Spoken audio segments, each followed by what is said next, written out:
या अल्लाह, बस तू ही करम करने वाला है। तू ही करम कर दे मेरे मालिक, मेरे खालिक।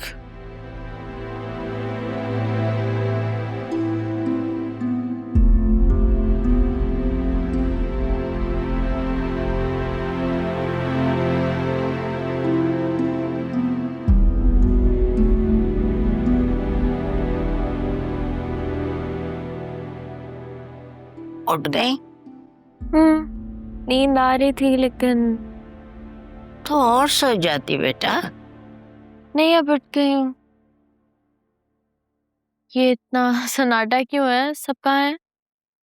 वैसे तो ऑफिस चला गया, सब यहीं पर हैं।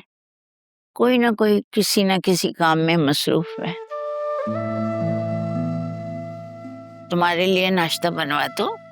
नहीं, मैं खुद बना लूंगी किचन में जाके।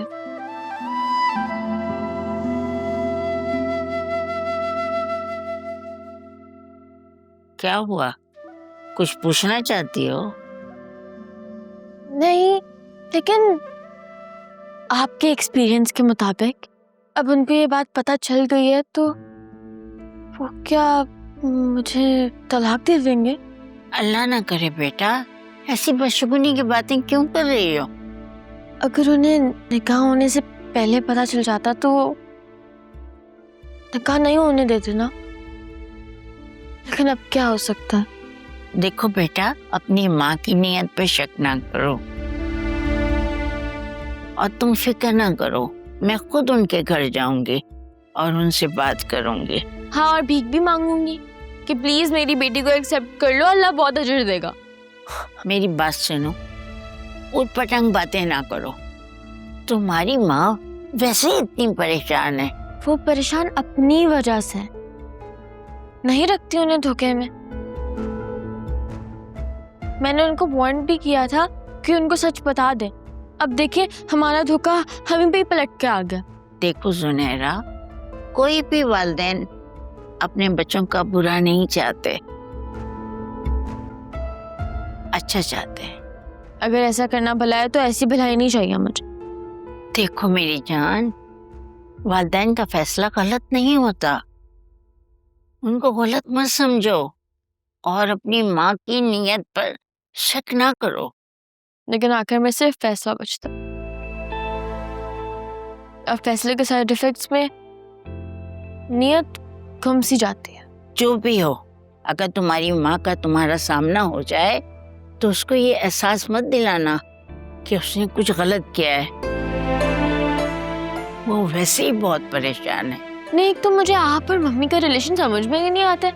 कभी बिल्कुल एनिमीज बन जाते हैं और कभी एक दूसरे की साइड लेते हैं। अरे मेरी जान, ये रिश्ता होता ही ऐसा है,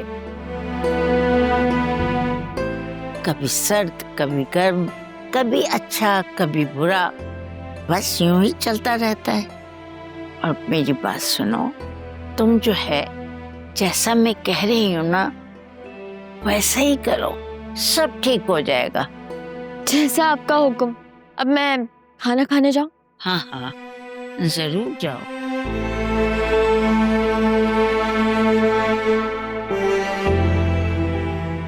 कुछ समझ में नहीं आ रहा अल्लाह पाक, क्या मेरा हयात जिंदा होता तो वो सब कुछ ये बर्दाश्त करता? ये तो मुझे कुछ नहीं पता। बस तू अपनी रहमत के सदक़े सब अच्छा कर दे मेरे मालिक। बर्बाद होने से, परेशान होने से बचा ले परवरदिगार। रहम कर दे मेरे मालिक, रहम। भाई, तुम्हारी वीडियोस ने तो कमाल कर दिया है। हमें 2 ऐसे आदमियों ने कांटेक्ट किया जिनके साथ सुल्तान ने कारोबार किया और करोड़ों रुपए हथिया लिए। उनके पास लीगल डॉक्यूमेंटेशंस भी मौजूद है। बल्कि एक लड़की ने भी कांटेक्ट किया जिसकी बहन का 10 साल पहले सुल्तान से अफेयर भी रह चुका था। उस लड़की ने बदनामी के खौफ से खुदकुशी कर ली थी। Oh my God, that's so sad.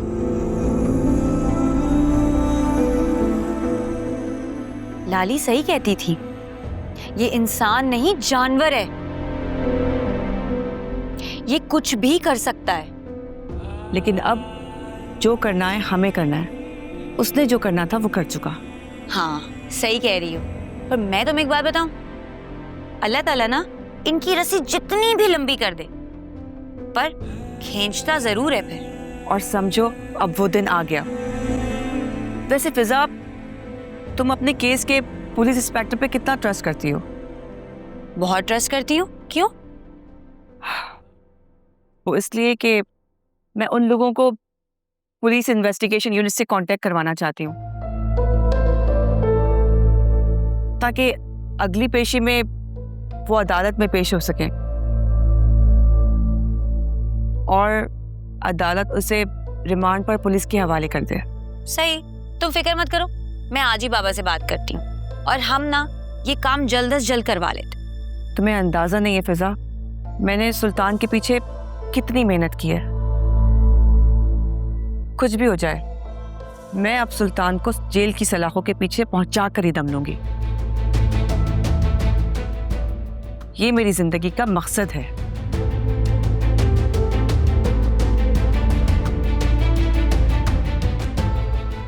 वर्दा, हाँ एक बात पूछूं? हाँ पूछो। मुझे इतने लोगों ने कांटेक्ट किया, इंटरव्यू लेने की कोशिश की, इवन मॉर्निंग शोज में भी बुलाया, पर उनके अप्रोच करने पर मैंने उनको मना कर दिया। फिर दोबारा उन्होंने मुझे अप्रोच नहीं किया। लेकिन मैंने मना किया, तुमने इंसिस्ट किया, इसकी वजह क्या है मुझे समझ में नहीं आ रहा। क्योंकि सुल्तान मेरा भाई लगता है।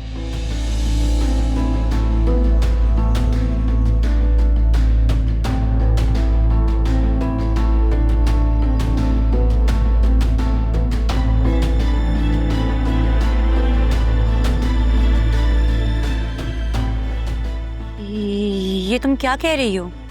सुल्तान के बाप ने मेरी माँ से जबरदस्ती शादी की थी, वो भी हर तरह की बुराइयों में मुब्तला था। पहले मेरे नाना के कारोबार पर कब्जा किया और मेरी माँ की जिंदगी अजाब बनाकर रखती थी। मेरी माँ ने बहुत चाहा कि वो उसे छोड़ दे, लेकिन वो उन्हें बहुत मारता पीटता था। फिर अल्लाह की करनी ऐसी हुई कि मेरे बाप का अचानक इंतकाल हो गया और सुल्तान ने हमें धक्के देकर घर से बाहर निकाल दिया था। माँ तो चंद माह बाद ही इंतकाल कर गई थी। फिर मेरी रिश्ते की खाला ने उन्होंने मुझे अपने घर रखा। इन बाप बेटों ने हम पे जितने जुल्म किए फिजा, मैं तुम्हें बयान नहीं कर सकती। लेकिन मैंने खुद से वादा कर लिया, एक दिन सुल्तान को उसके जुल्म का हिसाब लाजमी देना होगा।